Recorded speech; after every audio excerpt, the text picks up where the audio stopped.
So, good afternoon guys. So, gusto ko lang i-share ngayon itong circular tank natin na nilagyan natin ng bagong fish, ornamental fish. So, combination po ito ng gapi, black molly. Meron din po ditong cherry barb, kaso nagtatago. Tsaka yung glowfish, glow tetra. Doon sila sa ilalim, pero 1 week na sila dito. So right now medyo clear yung water, nakikita natin, kitang kita yung mga black molly, madami sila. Ayun, meron tayong barb andun. Bali dati po itong lagayan ng breeder na hito, nilipat ko po yung hito sa mas malaking pan, which is ayun po yung ating 4 meters diameter na pan. Ito kasi 2 meters lang po ito. So observe ko po kasi na mas okay ang growth at production ng molly dito sa ating circular tank. Although dito sa ating kabila medyo overcrowded sila, kaya medyo nagkakamatayan, at yung proportion natin ng feeds probably ay mas ano na siya, polluted na yung water natin daily.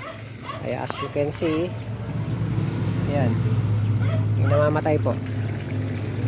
At kaya ang ginawa ko po ay nilagyan ko po yung ibang molly dun sa kabila, dahil marami na po na ipapakain dito, dahil marami na po sila dito eh. So hinati ko, meron po akong nilagay din dun sa rectangular pan na yun, black molly. Tignan po natin, may gapi rin pong konti. Kinalat ko po yung mga molly ko dahil ayaw ko silang suddenly ma-wipe out doon sa isang pan na yun, kasi nag-uumpisa na nga pong mamatay. Although nag-water change, medyo consistent po na may namamatay. So ang aking hinala is because marami na sila masyado.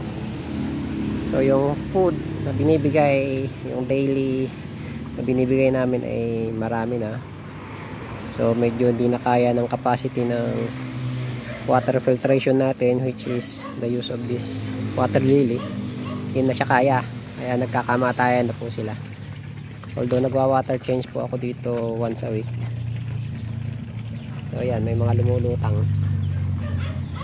So dito naman sa kabila, wala tayong ma-observe na namatay dito, at konti pa lang naman nakalagay dito. At saka dinagay ko po yung ibang isda ko na nasa loob, mga nasa recirculating yung mga nilipat ko rito. At gusto ko nang magtipid ng kuryente, kaya ako po inilabas yung aking mga barb dahil medyo walang mag-aasikaso doon.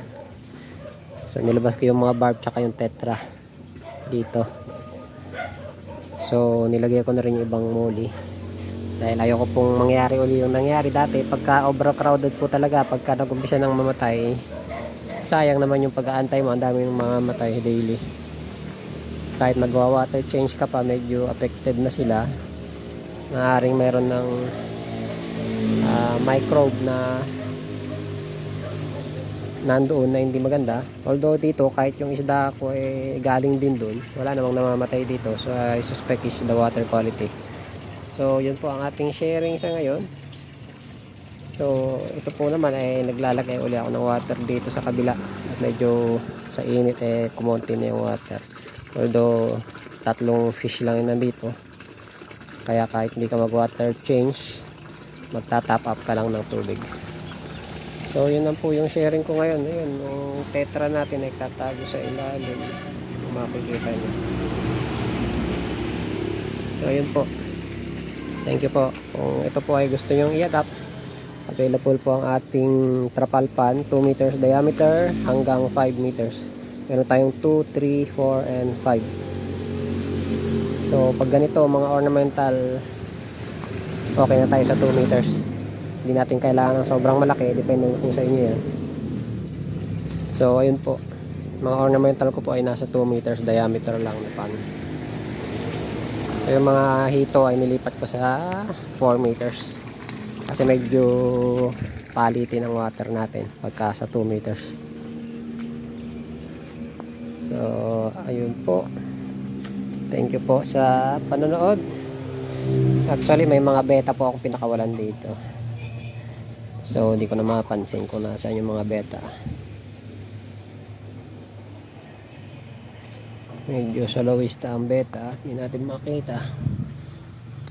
So yun po, yun lang po ang aking sharing sa ngayon.